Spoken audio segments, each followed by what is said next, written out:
over alleged unlawful acquisition of multi-million-dollar properties in Florida. Activist Sowore, in a petition dated September 22, 2025, asked the Florida Attorney General James Otmer to prosecute Mr. Wike for alleged money laundering and to initiate for future proceedings against the assets. We have with us here in the studio to help make sense of this, we have Prince Francis Chilaka. He's a political affairs analyst. And we'll also be joined by Honorable Ejiofor Igwatu, who happens to be former member at Anambra State House of Assembly. He's a politician and also a public affairs analyst. And from Abuja, we'll be joined by Edwin Adai. He is an executive secretary, African Institute for Statecraft International, and also a politician too. And we'll also talk to Honorable Dr. Jude Emeka Omobowale Idumogo. He's in diaspora. He will join us. He happens to be the former member, Lagos State House of Assembly, and he represented Oshodi, Isolo constituency too, here in Lagos State. Good morning, Prince Francis Chilaka. Yes, good morning. Good to have you join today's VOP this morning. Honorable Dr. Jude Emeka Omobowale, good morning, if you can hear me. Good morning, Nigerians. Good morning, People's TV. Thank you for having me. Good morning. Honorable Ejiofor Igwatu, good morning. Good to have you join today's conversation. All right, Prince Francis, let me start off with you. What do you make of this particular petition by Sowore to the U.S. telling them that they should investigate property acquisition made by, a Nigerian minister, sitting minister? This particular thing, according to what we gathered, was the transaction happened between 2021 and 2023. That was actually what we found this. I think what Sowore is doing is more like pointing to the fact that he has lost faith in the Nigerian judiciary, because that's where it should start from. But it simply shows you that people feel that the Nigerian judiciary and those who are responsible for monitoring the assets of those who go into public life are not doing their jobs very well. Nigeria is the only country where you see people, when they ask them to declare their assets when they want to get into power, some people will even put what they intend to acquire, because nobody verifies. There are no checks and balances. There's no. We just seem to be running a country where anything goes. So, yes, it's good thing. Let us know how he got the property. Let us know. I know that, yes, we need to also know how rich his in-laws are. Because for you to be able to do such a thing, the in-laws, if you are living in America, we know how the issue of giving out property is. So it means that the in-laws must have quite a number of properties that they have decided to give out some to the family members. I needed to ask this question because at what point is it that someone acquiring a new mansion or buying a new car not to be unlawful? I don't understand that. No. We're not saying it's unlawful. What we're saying is that because Nigeria has become a country, found itself where leadership is all about corruption, trust deficit. The people don't trust those who are leading them. So every time you come out and say, oh, you have a new car, everybody's wondering, how did you get the money to buy it? Where is the money coming from? So it brings us back to the question, how much is the governor earning? How much are you earning today as a minister? And then the property we here was bought in cash. And we know that in America, it's a credit society. So how did you gather that kind of cash? So it is a good thing for us to know. I watched an interview where Wike was being asked the same question, and the impression he gave is that he doesn't know what his family and his wife is doing, which is totally wrong.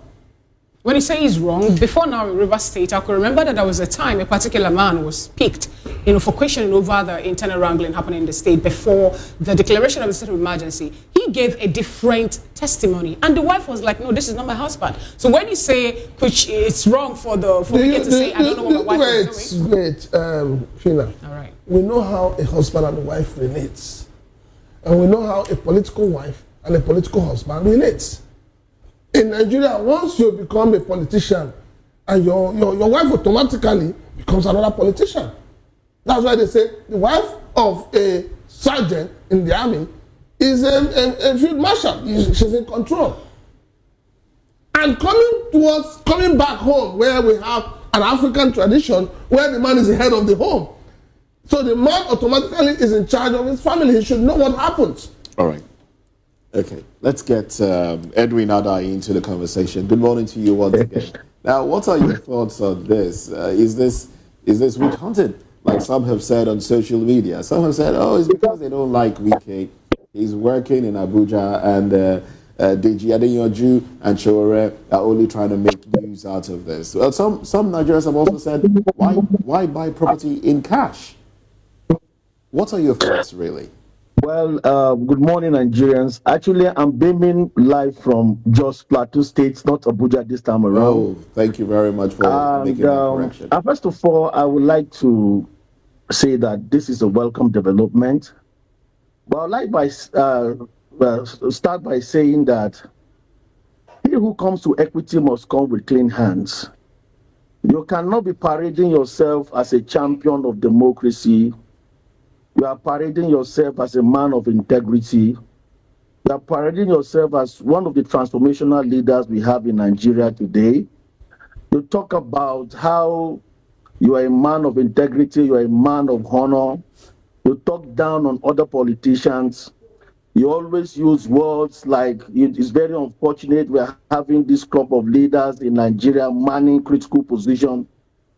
Only to find out that, although the publication is not new, with all due respect, the rumor has been ongoing, and some of us were privy to some of this information. But of course, there is no time that is too late for us to probe into, the activities of our politicians who are in government. So I think it's a welcome development.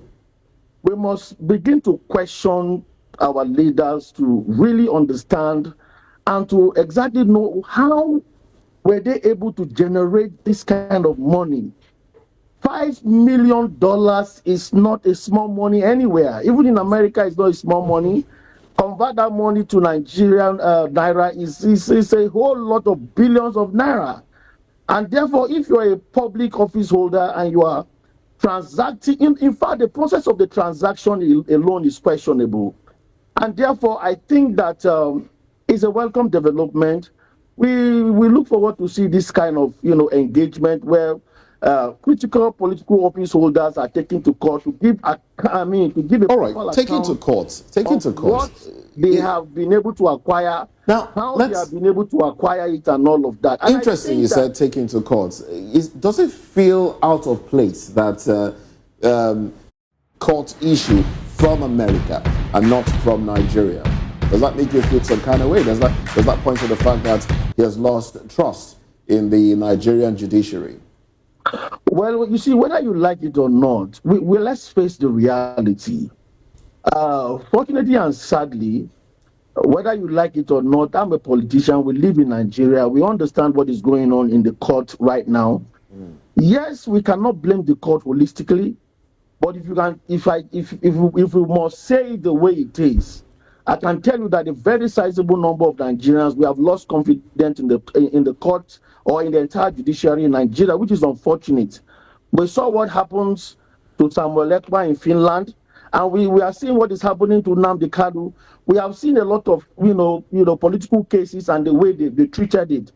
We cannot continue to pride ourselves as champion of democracy, and we are not adhering to the principle of democracy.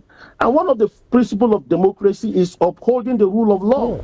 When the laws are not properly working the way it should, when actions don't have consequences, we should be able to try other places if we can get justice from other places. If we don't really trust the fact that the Nigerian court process can give us the kind of verdict that we are looking forward to seeing. Sincerely speaking, I don't see anything wrong with that. Okay, you don't see. It's quite unfortunate. It's quite unfortunate that a politician is asking us to outsource our judiciary, to foreigners, and that is what we have seen in recent times. Go back to Ibori, go back to PIRD and all of that. Okay, thank you very much, Edwin. I would like for you to stay with us. We'll come back to you. Now, let's go to Oka, where we still have we will have been joined by Honorable Ejiofor Egwuatu, who is a former member, Anambra State House of Assembly, politician and public affairs analyst. It's someone that has played around the government, you know. Good morning to you, Honorable Ejiofor Egwuatu. I greet you especially. Good beautiful, morning. Beautiful. Good to see you once again. Now, you have played in government. You have been a member of the House of Assembly. Yeah. Now, Wike says that house was acquired by my in-laws and given to my children, my family members. I want us to take that away. You have been a member of the House of Assembly. Do you think that a Nigerian governor, from the perks of office, his salaries, all that he gets, legitimately, should be able to acquire a $2 million mansion in any part of the world? Is there a possibility that with his legitimate earnings as a governor, that he should be able to acquire that kind of apartment? Well, I wouldn't want to start calculating the legitimate earnings of any Nigerian governor or any Nigerian public officer, but there are facts that are sacred that we need to observe. First of all, there are procedures for declaration of assets, stating whatever you have, where you had it, how you had it. Everything follows a particular process. And then if you are declaring your assets, you are expected to list everything that you have at every point. So the question we should be asking is, even if this is a gift, this is something that is coming from a very wealthy in-laws, relatively wealthy in-laws, and all the rest of them, they were given to this family, and then you are expected to say this is how it is through a legal process in Nigeria here. So he hasn't told us that he acquired those things from being a governor. So we shouldn't go to that governor's side. No, exactly the point, Honorable. When I asked you a question, excuse me, sir. Excuse me, Honorable. Excuse me, Honorable. Honorable. Yes. I asked you a question. Yes. You asked yourself, I answered yourself. You didn't answer the question. Now we understand all of that, the processes, assets declaration. That is not the question I asked. Maybe you don't want to answer the question. The question I asked, no, what I do you think that a governor, by his legitimate earnings, perks of office, should be able, we're not talking about Wike now in particular, should be able to acquire a mansion worth $2 million in any part of the world? We are out of Wike now as a governor. You know government, you have been a member. When you make approvals, appropriation, do you think that what a governor receives should be able to get him a $2 million mansion? It depends on when. Okay. It depends on when. Because the rate at dollar is now, it might be too difficult, but whatever. There was a time dollar was almost something close to Naira. So it depends on when. Okay, so that's not really the actual thing about this matter that I really want to talk about. No, I just asked, and you have offered an explanation, and you have given an answer. Yes. Now go ahead, sir. Land on your thoughts. Now, well, what baffles me about this is the other side of it, that is the non-reliance on Nigerian judicial system, Nigerian investigative agencies, and all the rest of them. This is a big problem that we need to tackle as quickly as possible. People at the very low level, not just people who want to question government or question governance or government officials, people at the very low level are losing confidence in the Nigerian investigative agencies, the police, the DSS. They feel that these agencies are being manipulated, and people are resorting to all manner of things, all manner of ways to resolve issues. And this is a very big disadvantage to our democracy. These investigative agencies ought to be as independent as they ought to be, so that the people can have confidence to bring their matters there. It is causing a lot of problems, and it's not just about Wike and the Sowore matter. No. It's about all the people in Nigeria. Most people are losing confidence in the police. People don't feel free to go to police to give information about certain criminals or criminal activities because they think that their bubbles will be busted. Okay, now, Honorable Sowore has taken up the gauntlet. He's gone to the United States of America. Yes. Do you think that something will come out of this? Do you think that something will come out of this? I mean, if he has evidence, he has gone to court in the U.S. What do you think will be the outcome of this investigation, the court case? And The good thing about the United States judicial system is that they must have a response to it as quickly as they could. They must have a response. It's not as if there's not going to be adjournment and indefinite adjournments without response. So I know that once they present their matters, well, there must be a response to it. We must have a final conclusion. There must be a closure on the whole matter. So we trust that the United States judiciary will do justice to it. I'm happy that you say you trust in the United States judicial system, that it will do something, they will do justice to this particular case. Now, when you're talking about, I want to get a bit personal, now. Let's get this straight. You as a politician, can you comfortably say the Nigerian judicial system has over time, in certain ways, destroyed that confidence that we have in them, and in other ways, in some other matters, they have really tried to be as bold as they ought to be. But generally, it is not a 60% win. They are below average. Below average. Right. Thank you so much. Well, some will say it is the politicians that infiltrated the judiciary and made the judiciary what it is today. Well, let's talk. Let me bring you back to Prince Francis Chilaka. Let's talk about the visa ban. Is that enough punitive measure for an alleged corrupt politician, when we know that the properties, of course, and the monies stashed abroad will remain in those economies? Unfortunately, Nigerians are not learning. The political class are not learning. When I say they're not learning, they keep enriching foreign nations while inflicting pains, poverty, and hunger on their own people. You loot from here, you send it abroad. Don't forget that most times these funds are not even sent in their names. They're sent through proxies. So when you begin to trace it. So are you now saying, are you alluding to the fact that the family of the wife were basically acting as proxies for the man himself in this case? Some weeks back, we also heard about land grabbing in Abuja that involved the same man with his family. Which he has denied. It doesn't matter whether he denies it or not. Behind every rumor, there's an element of truth. You can't throw that away. So why is it that he is the same person involved? He's involved in the shenanigans that happened in Rivers State. He's involved in land grabbing in Abuja. Now he's involved in property in the US. So something is wrong somewhere. But coming back to your question, visa ban, how many of them want to even go to America? That's the question. How many of them want to go to America? When you have St. Lucia that has been opened up, you have Brazil that has been opened up, you have Colombia. So how many of them want to go to America? Okay. Yes, American government will always come out to say, we will do this, which it's in their own place to do it. It's because it is within their own laws to say you cannot take from your people.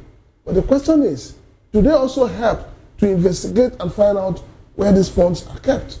All right, that's the question. All right, then. Well, we've been joined by Honorable Dr. Jude Emeka Omobowale Idumogo. He was a former member, Lagos State House of Assembly, represented Oshodi Solo constituency.